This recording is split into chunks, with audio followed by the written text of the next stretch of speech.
Hi, everybody. Welcome back to Ask an Addiction Specialist. I'm Bob Weathers. Happy for you to join me and us today. I'm in the studio with Austin Armstrong and Franz Salvatierra, the two co-producers and geniuses of this production. I appreciate all the work that they do, and I'm happy to be with you today. Thanks for coming to join me today. Some of you have coming back after previous presentations, and I appreciate your loyalty to this. We'll be moving forward today. I'll tell you where I want to start with is just this idea of Ask an Addiction Specialist. I've mentioned this once before, but I want to talk about how it is that I might qualify as an addiction specialist, and I think it fits both professionally and personally, and I hope that this will land in a way that opens you up to going wherever we go today. Certainly my background in clinical psychology and my training, as well as my clinical experience, have given me a lot of foundational roots in working with addiction and recovery. In fact, there was some findings announced. There were some findings announced in the last few years by an organization out of the Department of Mental Health in Washington that suggested that that up to 1/2 of clients coming in to see a therapist or a counselor for treatment are presenting with a diagnosable addictive disorder, even though most of those clients don't necessarily lead with that. Clients will bring in relationship problems, work-related problems, parenting problems.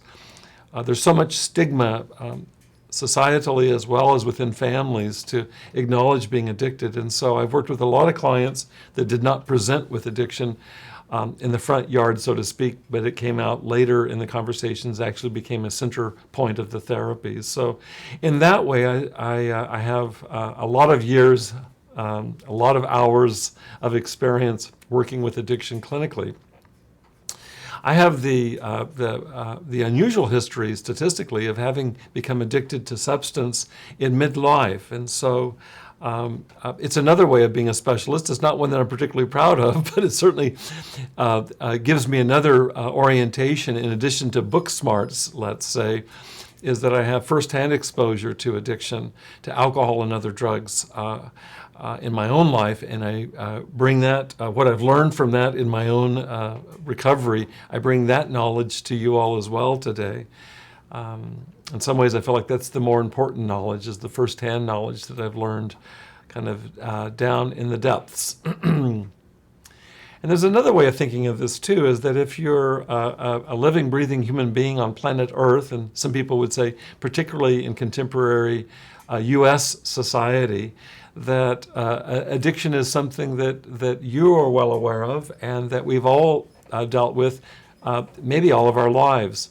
And so if we open up addiction to include beyond just addiction to alcohol and other drugs, including nicotine, if we open up addiction to include the whole range of addictive behaviors, sometimes referred to as process addictions, they're well nigh universal. I cite this statistic from time to time, but there was a recent survey done in the United States in which 90% of those that responded, adults in the U.S., endorsed that they were addicted to at least one behavior, if not more, right now. And so it's to make it almost universal then. That in a way all of us know addiction firsthand, if not to substance, then certainly to family members that are addicted. Here's another statistic, is that in a third study, 2/3 of those that responded, adults responded by saying that they had a family member that was addicted to substance. And out of that same group, 2/3 of those who said they had a family member that was addicted said they had not talked to anybody or would not talk to anybody outside of the direct family about the addiction. So that gives you a sense of the societal kind of context for addiction, is that it's not okay to admit it to ourselves if we're in addiction, and it's certainly not okay even to admit to others outside of our family that somebody in our family is in need of help.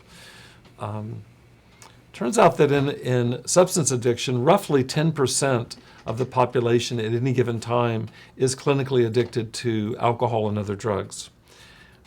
That's an enormous number of people that are actively addicted. And that means clinically addicted in terms of the diagnostic manual that is used in psychology and psychiatry. But out of that 10%, at any given time, only 1% are in treatment for the addiction. So it leaves a tremendous amount of people that are being underserved, undertreated, that are actively addicted to substance. And then if we expand the aperture to include those that have addictive behaviors, and we oftentimes talk about food addictions, sex addictions, including pornography, gambling addictions, including online applications, and speaking of online, video game addictions, work addictions. If we expand it to include all the host of behaviors we can be addicted to, then we have a lot of people that are suffering with addiction that are not in treatment or have not found help adequate to address the addiction. One of the ways I like to talk about addiction is to use it in its root sense, and I've shared that here before, is that addiction derives from the Latin root addictus, which simply means to be enslaved. Addictus is slave. And so I actually prefer that. I feel like it's less of a medicalized term, and maybe there's less opprobrium, less negativity around the term of enslavement. And all of us who've experienced addiction or are experiencing addiction in whatever form, whether to substance or behavior, do know what it's like to be enslaved to a behavior that we cannot stop, cannot control, and that is wreaking havoc in our personal and professional lives. And so that gets us all here in Ask an Addiction Specialist. And in some ways, we're all quite specialized. We all have very individual knowledge and first-hand experience of addiction. Last week in our presentation, we focused on the advanced treatment of shame. We discussed how it is that shame is integral to addiction, both in terms of the beginnings of addiction as well as sustaining it. If there were a subtitle for last week's presentation, it would be this: unshaming is the goal here. And the belief that I have, and that the conviction I was forwarding last week, is that for sustained recovery to take hold, it requires addressing shame. And we're going to be looking today at kind of the flip side of the coin, or something that's right up next to shame, and that's the topic of forgiveness. We've discussed both shame in numerous presentations here because it's so key or crucial in the healing from addiction. And we've also discussed today's topic before, forgiveness, and I look at today as kind of a deeper dive, an advanced examination of the psychology of forgiveness. And today is the first of two advanced looks at forgiveness, and I'll later on summarize where we'll be going next week. There just wasn't enough time today to cover all that I felt like was necessary in this deeper exploration, this deeper examination of forgiveness in reference to healing from addiction. If there were a subtitle for today, and I think it's the announcement I made last week, it would be on breaking the vicious cycle of shame. And I intend to offer up to you not only information but also exercises today that will give you a foundation in understanding how it is that forgiveness is one of the most powerful antidotes, and in some ways the most direct antidote to shame. I want to direct you, when you have opportunity, back to the fourth episode in this series, which focused on self-compassion. In that episode, I introduced all of us to a forgiveness practice.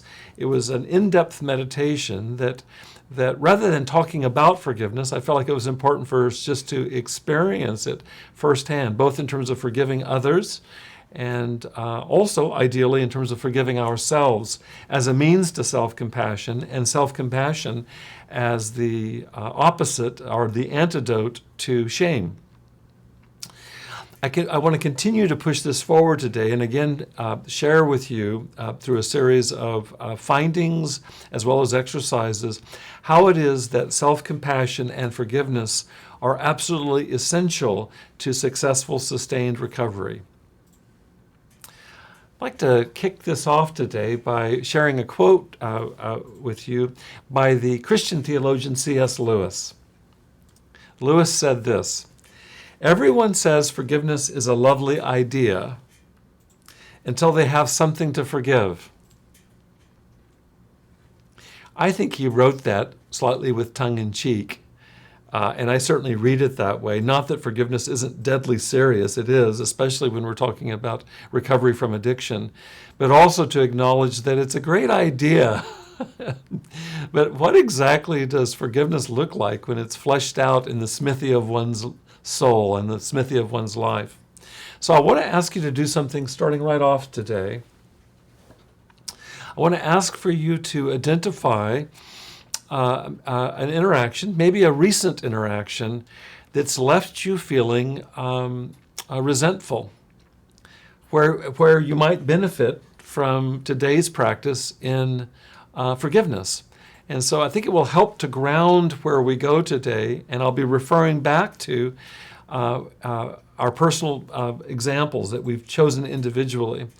And I think in order to locate such an instance, I want to give one prefatory comment, and then I want to lead us in a brief meditation just to open a space where you might be able to focus in your body, in your memory, in a quiet zone to locate some unfinished business in and around a hurt that you received, maybe a hurt that you administered. We'll be looking at it from both sides, both in terms of forgiving others as opposed to holding a grudge, as well as ideally being forgiven by others, including forgiving ourselves in an interior practice, which is a way that we hold the grudge silently, oftentimes out of awareness in our bodies, and do ourselves no favors. And so as I lead us in this is a very brief meditation, just a few minutes, a meditation on the breath, mindfulness of the breath.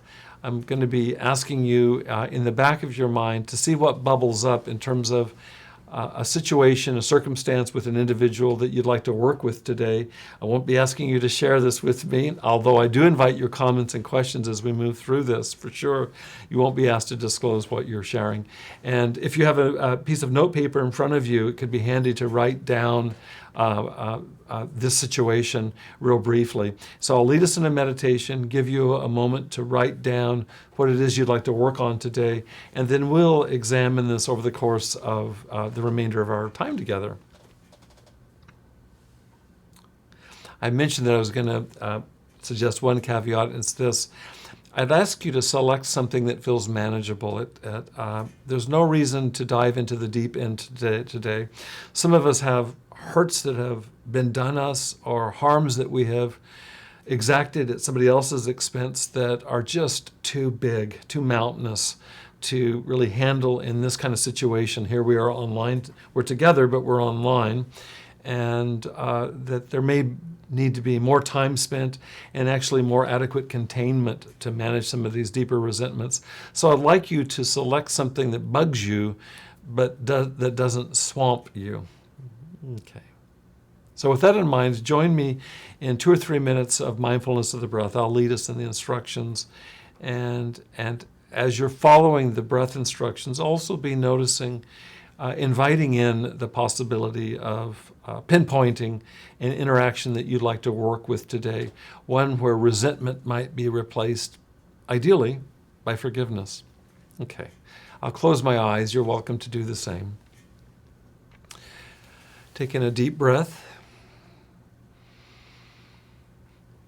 Hold that breath as long as you're comfortable, and then release it. Now, in the second breath in, see if you can focus just on the sensations of breathing. I find it really useful to focus on the rising and falling of the belly. So breathing in, and the air fill your stomach rise, and then when you're ready, breathe out and allow your tummy to settle, fall, rising and falling. And do that again, breathing in, slowly, peacefully, hold that, and then allow the falling of the belly. Let that be your focus. Another deep breath in.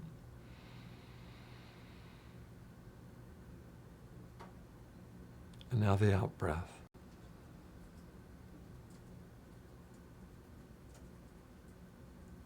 Now, if you're in a place where you can continue to breathe quietly without distraction, that's ideal.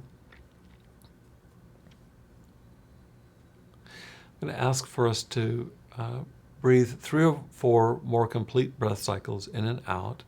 And as you're doing that, see what comes to mind, what you can locate in terms of a relationship where you'd like to work on both forgiving and being forgiven, something that may have come up recently, again, that feels manageable. It's problematic, but it's not catastrophic.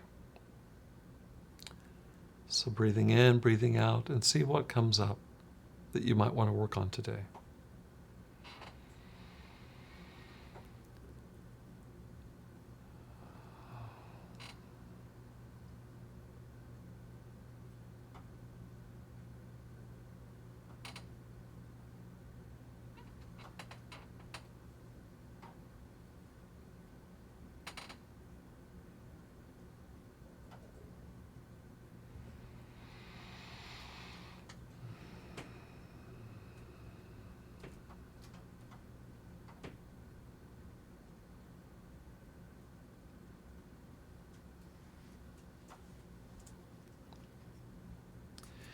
When you've identified someone that you can work with, again, this will be just internally, in your mind's eye.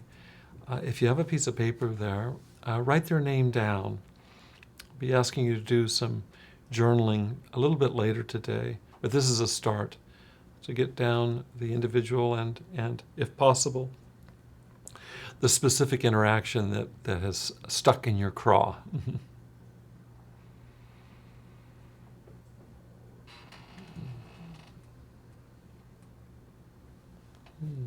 Okay. And when you're ready, we'll come back. I want to go back to that quote by C.S. Lewis now in the context of our having meditated just for a few minutes together, as well as identified someone with which we want to clear the system. C.S. Lewis says, "Everyone says that forgiveness is a lovely idea until they have something to forgive." And so what we're wanting to do is to move from just an idea about forgiveness. You could read a book on forgiveness and never have practiced it. It's like reading a book on bicycling.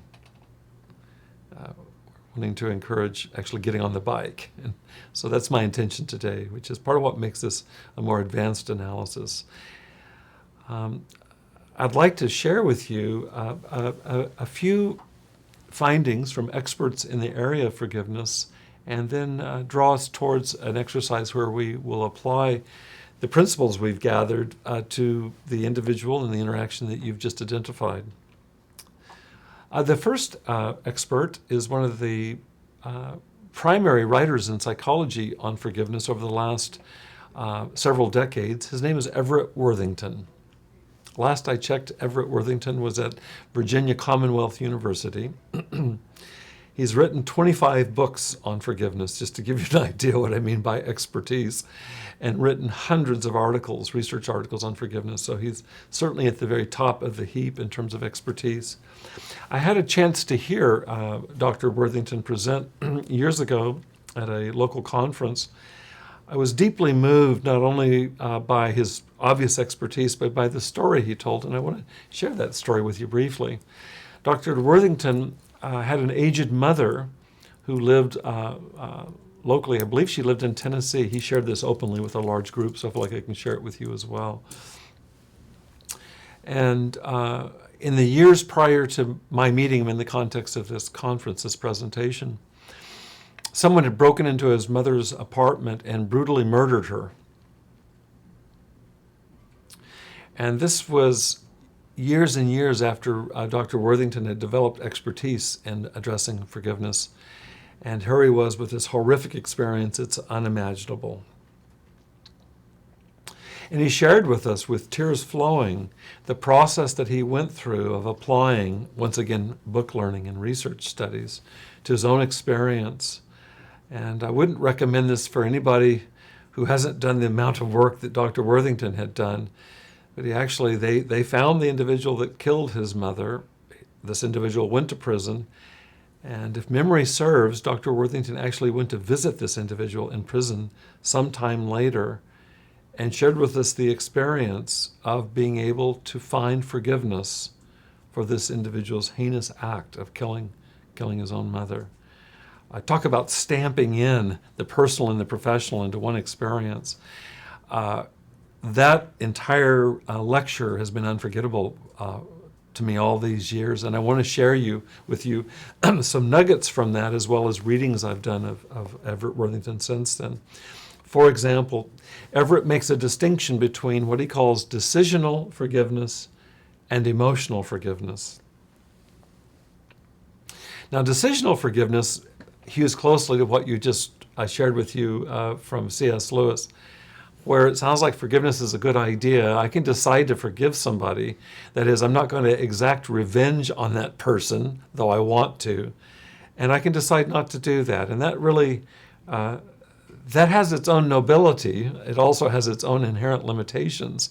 But decisional forgiveness is one way that we can forgive. And frankly, I think most of us are left with decisional forgiveness. I decide to forgive you because the latter form, emotional forgiveness, is so inaccessible to most of us.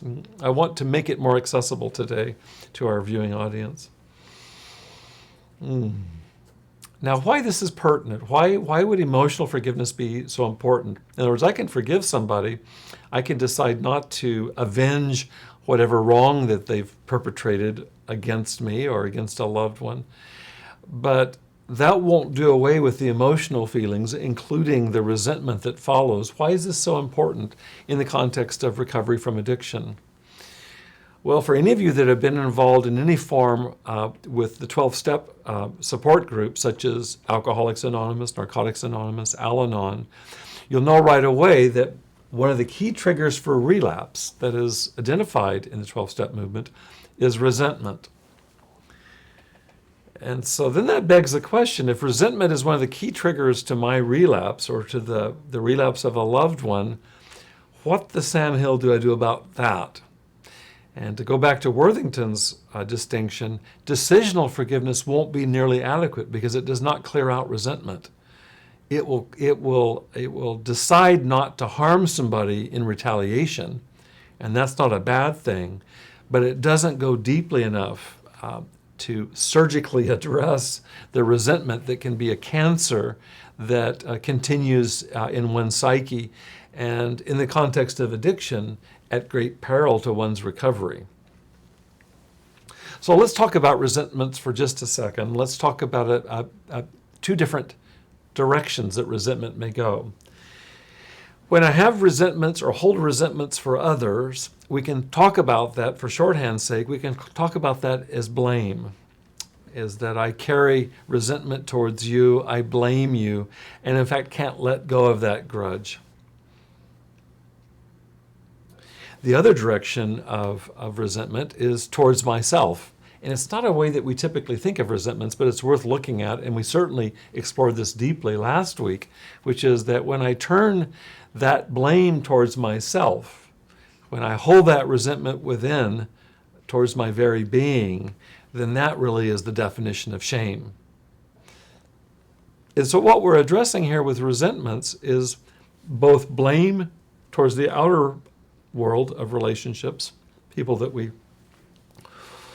hold resentment towards, or resentment that we turn towards ourselves and we hate ourselves, we condemn ourselves, we judge ourselves. In either case, there's no mercy. There's no mercy towards the other. There's no mercy towards ourselves. Now, one of the challenges of holding this resentment inside is that it eats us alive. And my understanding of how it connects to resentment from a brain perspective is that resentment held inside in the emotional center of the brain activates a stress response, a fight or flight response. I might as well add freeze, fight, flight, or freeze response that kicks up my stress hormones such that I'm going to need to find some way to manage that. And one way to do that is to aggress. I can lash out in anger, or I can lash in And when I hold that towards myself, that can manifest as anxiety. It can manifest as depression. It can manifest as some other form of emotional distress. And in many cases, in fact, in most cases, when we're talking about addiction, I'll want to find some way to self-regulate. And if I can't find any process that relieves me of this internal pain, then I'll self-medicate. And I can self-medicate with a substance like alcohol or other drugs. Or I can self-medicate with a behavior that temporarily numbs out the inner terror that I'm living in.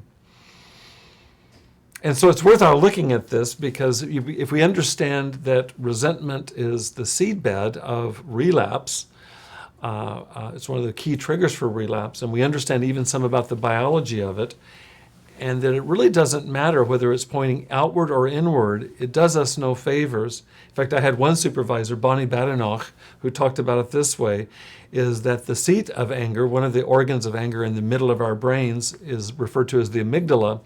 She said the amygdala has no time stamp.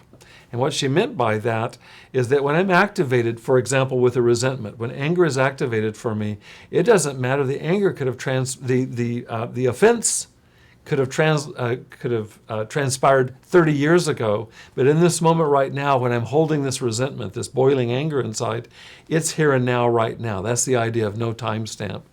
It doesn't really need to be past, future. It's all present when we talk about resentments.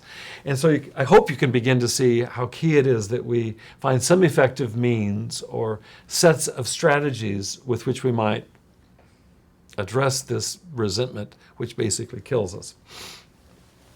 So I want to start or move next into I think a very important distinction in talking about shame and blame. And this is what social psychology refers to as the fundamental attribution error. Forgive me for the language, I did not invent that. But I do plan to explicate that. The fundamental attribution error, here's how it shows up in terms of blame. We make a distinction, in fact, in psychology between guilt and shame, and I want to help us with that, both in terms of how we turn that towards others in terms of blame, and how we turn that towards ourselves in terms of shame. Starting with blame. Guilt would be me looking at you and say, you did something bad, which is to say you did something that hurt me. The focus being on what you did.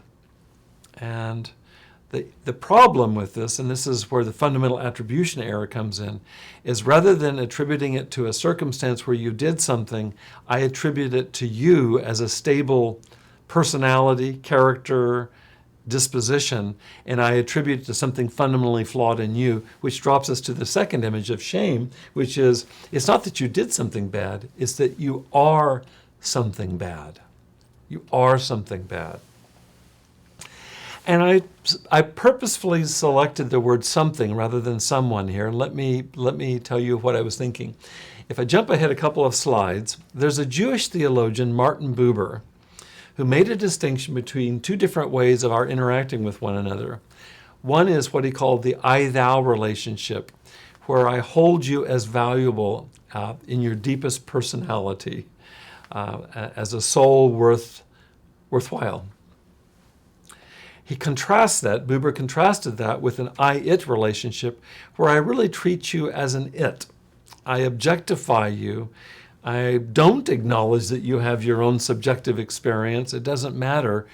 And if we go back then to this shame diagram, shame moves me from looking at you as a thou, where you did something wrong, but we can correct that. And it moves you to being an it, where you're something broken, something defective, something bad, something wrong. And when I move from you did to you are, that's an example of making an attribution error. I'm attributing what happened not to circumstance or the situation or to behavior. I'm attributing it to your very core. With a behavior, I can change that. If it's something core to me, that's really not so easy to change. And so therein lies the rub with a shaming attribution. Let's move next to talking about how this manifests internally for ourselves around blame, around shame, excuse me. This is really blaming ourselves, which is shame. And this is the way that fundamental attribution error works in this context, and that is, if I feel guilty about something I did, something bad that I did, I still have wiggle room to correct that. Shame doesn't stop with that guilt. In fact, guilt would be seen as valuable. How do we learn how to not hurt one another's feelings, not step on one another's toes without feedback from others and to ourselves? It's essential. Shame is, in this way of looking at it, is by definition toxic. And how it's toxic is that shame takes what I've done something wrong or bad, let's say to harm you, and it turns that into something fundamentally wrong or bad about me. And again, I am something bad. And so if we look again at Martin Buber, the theologian's perspective on this, I move from looking at myself as worthwhile, as I am, as a being. Some people put this in a spiritual context. He did, as a child of God. I move from that to looking at myself as an it. I look at myself as something broken or wrong without any inherent worth and without any inner subjectivity, and honestly, without any traction for making change. Now, if we move back to Everett Worthington's distinction between decisional and emotional forgiveness, begin to get the importance of this. Is that if I'm going to go to the deeper level, which is go to the underlying roots of resentment to heal them, I'm going to have to stick with an I-thou relationship to whatever wrong has been done to me and whatever wrong I've committed to someone else. And I want to preface this, and I'll actually talk about this after we do our exercise in just a few moments. I'm in no way suggesting that we give blessing to abuse. And I'm in no way suggesting that we can always reconcile relationally to people that have wronged us. What I am suggesting is I want to work on a way that we can work on internal forgiveness. That's our focus today. Next week we'll be working on relational forgiveness. Internal forgiveness in relationship to others, but working this internally. We're going to have to go deep enough, and that's going to require our getting into moving beyond where shame stops us. Shame stops us at the level of it. I treat you as an it, or I treat myself as an it.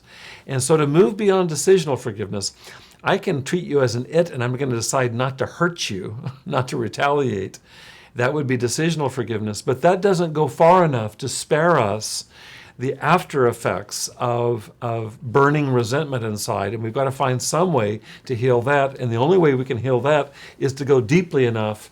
And Buber would put it in the language of I-thou. We have to move into an I-thou relationship to whatever wrongs we have done to others and whatever wrongs have been done to us. And I'm going to review that with us in just a few minutes as we move into an exercise.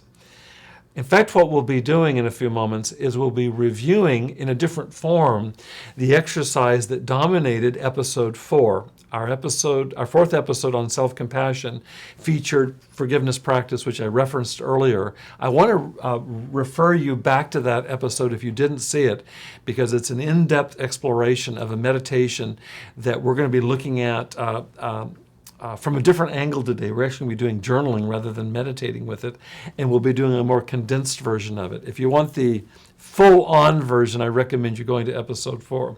So we'll be coming to that in just a moment in our next exercise. But I want to pause for just a second and check in to see if we have any comments or questions from our audience, which I invite before we dive into our first exercise. So let me check with my co-producers. Not at this time. We're okay? All right, good. It's all abundantly clear, isn't it? I hope it's becoming that way. Okay, what I want to ask you to do is now to go back to the example that you wrote, hopefully down on a piece of paper in front of you. It'll be helpful, again, to have something that you can journal in. So if it's a piece of paper or on the computer itself, it'll be helpful for you to be able to journal out your thoughts here. We're going to be doing in verbal fashion what we did in episode 4 in a more meditative interiority. We'll be writing this out today. I think there's value in both. I think there's great value in developing a meditative space for interacting with others in our mind's eye, in our hearts, in our heart of hearts. I think there's great value to that. I also think there's tremendous value of objectively getting out on paper, concretizing our thoughts and our feelings, and that's what I'm going to ask us to do for the next several minutes. In our forgiveness practice, again from episode 1, what I've done is I've condensed the instructions down to 3 consecutive slides. The first slide here, forgiveness practice 1, asks us to do this. I'll read it to you and then I'll flesh it out, ask you to do the exercise and do some troubleshooting around that. The exercise is this. I want you to imagine whoever it is that you have harmed. You're going to be asking them for forgiveness. And if you haven't yet identified someone, it'll make all the difference in the world. If you think about somebody, big or small, make sure that it's manageable, somebody that you've harmed, ideally recently, so that it's fresh in your mind. Identify them, and this is what you're going to be examining as if you were expressing it to them. For whatever I have done, whatever I did to you, whatever I said to you, whatever I thought about you, causing you harm, please forgive me. So think of something that you've done, said, thought about someone that you know has hurt their feelings, has harmed them, and you're asking them in your mind's eye to forgive you. And I want you to write that out right now. For your eyes only, I want you to write out what it is that you're asking for forgiveness. There's value in writing it out, to get it out, to get it down on paper.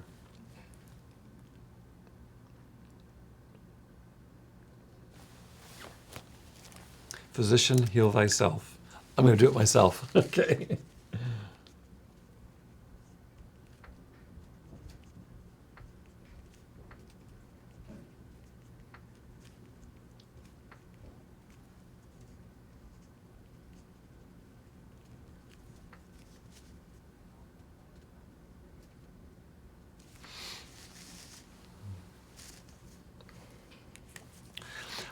For those of you that participated in episode 4, this will be a review. For those of you that didn't, let me suggest one piece that I think can really help open this up in terms of getting underneath, getting deeper into forgiveness, is that if you can imagine what the other person felt in response to what you did or what you said or what you thought about them, that can be very useful. And so it's asking for you to exercise muscles of empathy or compassion. Imagine what it felt like to them as you asked them for forgiveness.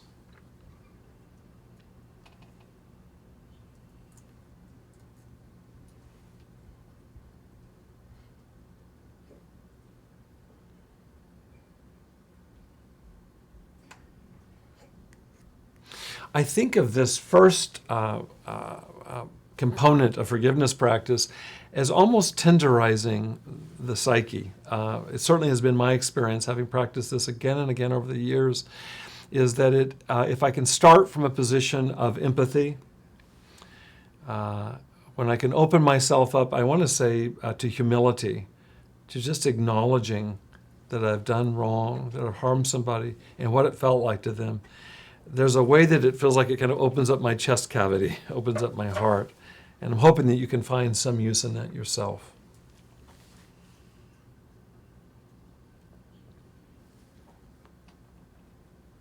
I want to encourage you right now, too, is if you have any thoughts or questions that arise as you're doing this exercise, this is the first of 3 parts that we're going to explore.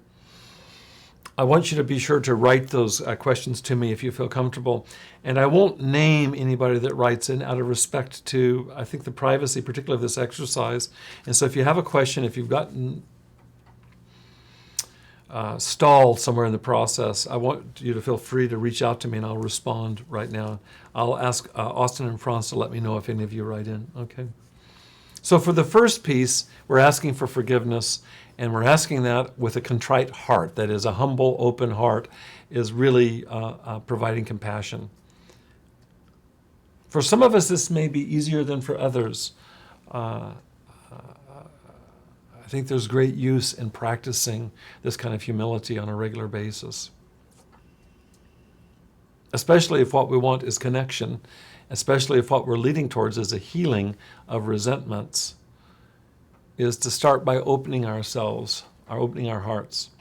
Now the next slide, Forgiveness Practice 2, turns this practice around. And for this one, I want you to take a situation, it may be the same person, it's ideal, and sometimes I know in my own practice, I'll pick a certain individual and there will be both directions where I'm asking for forgiveness as well as offering forgiveness.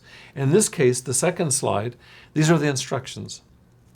For whatever you did to me or said to me or thought about me, causing me harm, I forgive you.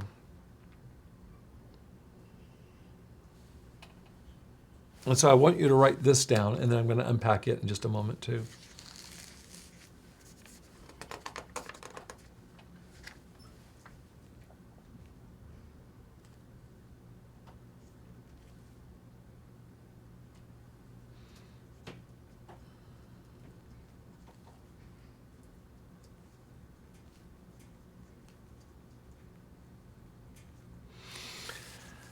Again, for any of you that participated in episode 4, you'll be familiar with this, but I want to underscore a couple of observations here that may be useful to you. I hope so. One is, I think it's really important that we own the hurt. And what I mean by that is it won't do for me to move too quickly into any form or fashion of forgiveness by bypassing my own injury. And so we start by being compassionate towards ourselves, and that is that we own the feelings that were stirred up. And so I hope that you can do that now as you review what harm came your way, that you can review how that felt without judgment.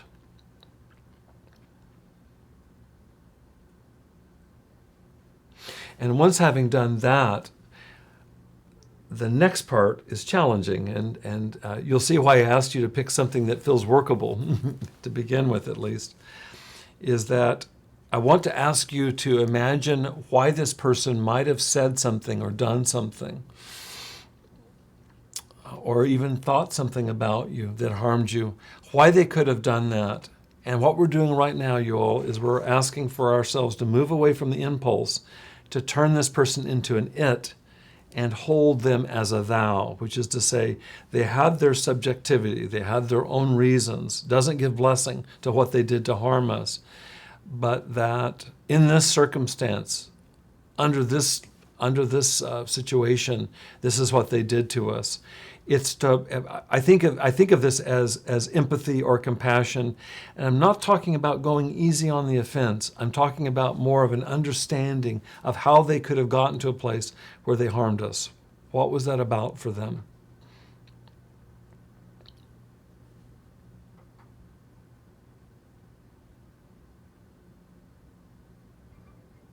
The trickiest part of this is to hold both of these close to one another. That is to say, I was harmed by this person, the one that I'm journaling about right now, and that you're doing that. I was harmed by them on the one hand, and on the other hand, I can understand, I don't have to agree with, but I can understand possibly why they might have done that.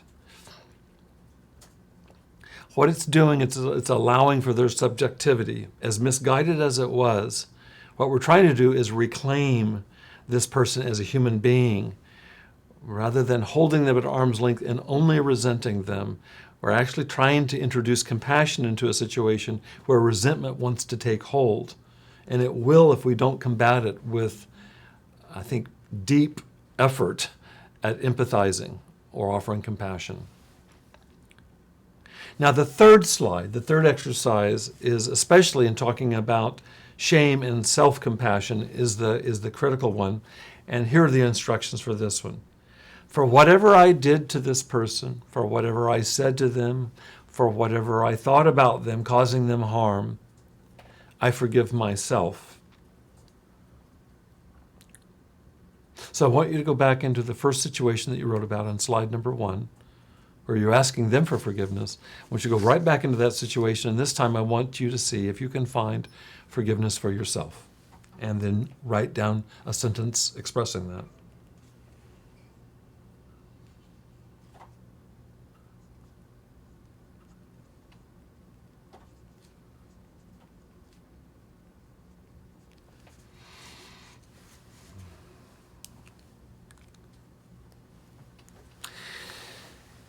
I find a couple things helpful here, and this third one, as I said, focuses it's like radical surgery in terms of self-compassion.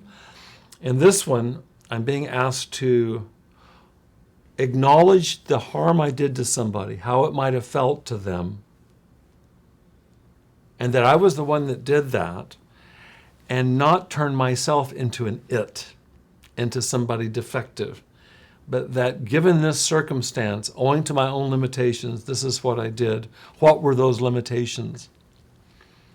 And can I acknowledge and own those limitations and still be loving and kind and gentle with myself?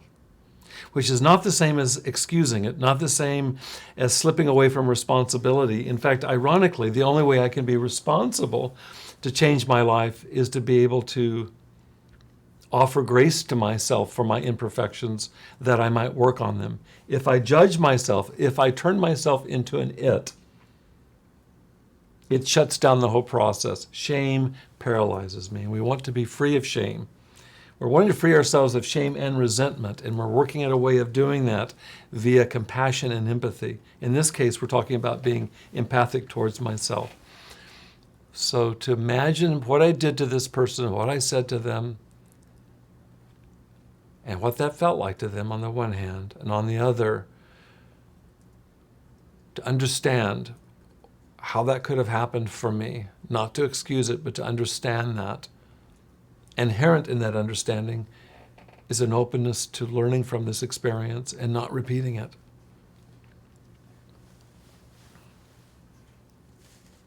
So these are the three elements of the forgiveness practice that we visited in episode 4. I direct you back to that for more specific instructions of how you might do a meditation into this.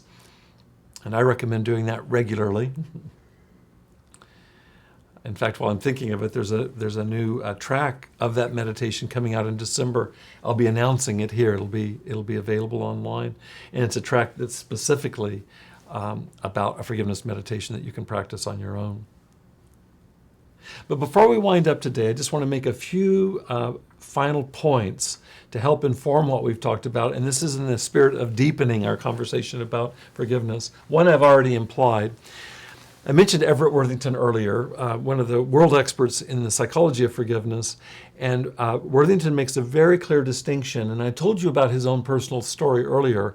He made this distinction to the audience in which I sat and first encountered him. He made this distinction in reference to his own personal life, including the loss of his mother, is that forgiveness is an interior practice where I can forgive somebody as an interior letting go of resentment. And that in no way presupposes that I will continue to be in relationship to them. When he went to visit this inmate, the one who had killed his mother, this is not the beginning of a friendship. It was a way for Everett Worthington to concretize, to outwardly enact what he needed to do to close the loop of forgiveness for this horrible loss, this horrible tragedy. And so Worthington makes this distinction. It's a critical distinction that my forgiving somebody is not tantamount to reconciling with them.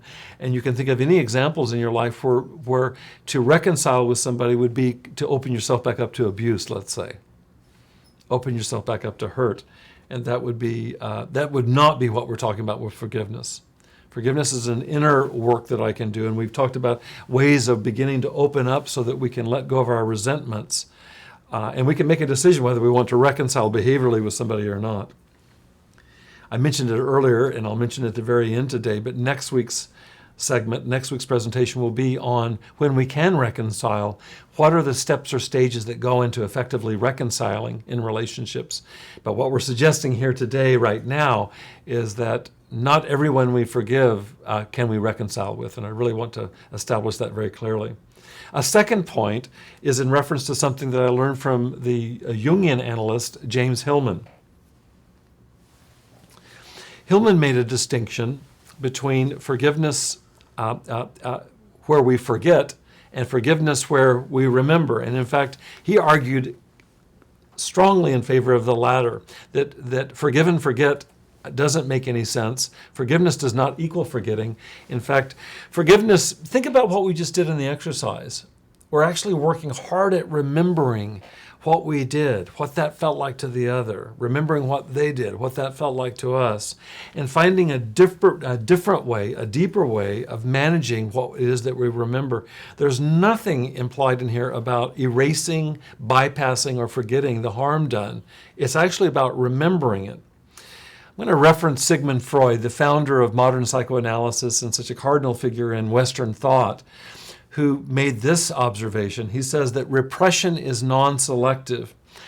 And this is a key point, is that if I choose to forget wrongs that are done to me, that is, to repress them, one of the problems that arises from that is that because I've repressed something doesn't mean that my body forgets that, or that my unconscious forgets it. I've just basically stuffed it away in the back lot someplace, and it will come back. It will come back in various forms. It can come back in a physical form in terms of a medical symptom.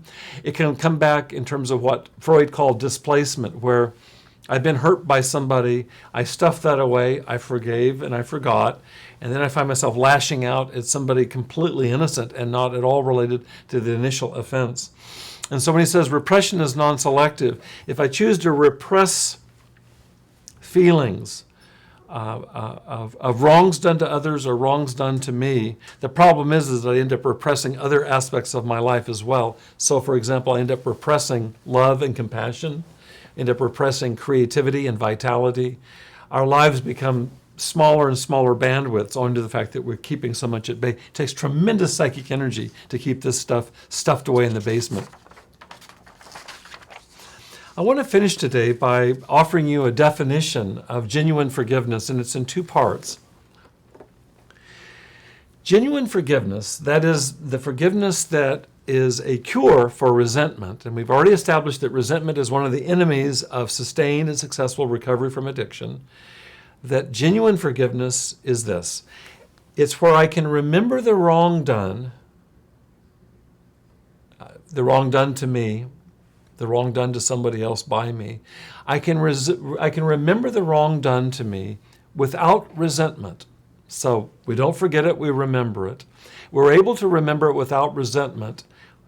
And the next part of that definition is with the capacity to extend compassion to the wrongdoer, whether that wrongdoer is myself or someone else.